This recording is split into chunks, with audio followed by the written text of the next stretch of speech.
Community policing day 2022 উদযাপন উপলক্ষে শনিবার 29 অক্টোবর কমিউনিটি পুলিশিং সিলেট মহানগর শাখার উদ্যোগে সকাল 9:30টায় সিলেট কেন্দ্রীয় শহীদ মিনার থেকে এক বর্ণাঢ্য র্যালি বের করা হয়েছে।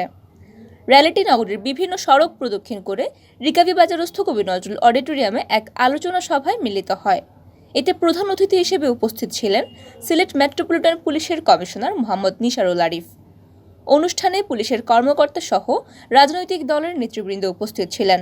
অনুষ্ঠানকে সার্বিক অর্থে সফল করার দায়িত্বে ছিলেন কমিউনিটি পুলিশিং সিলেট মহানগর কমিটির সভাপতি ডক্টর নাসিম আহমেদ এবং সিলেট মহানগর কমিউনিটি পুলিশের সেক্রেটারি অ্যাডভোকেট এমাদুল্লাহ শহীদুল ইসলাম। আমরা আজকে কইতাম চাই যে ঘুষ খাওয়া হইতে বিরত থাকুন, ইহাও একটি শাস্তিযোগ্য অপরাধ। কথা সত্য তো, ঘুষ খাওয়া একটা বিরাট অপরাধ, এই অপরাধ হইতে বিরত থাকুন।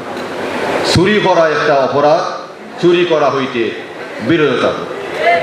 ঠিক তো, মাদক ব্যবসা একটা অপরাধ, মাদক ব্যবসা হইতে কি বিরত থাকুন।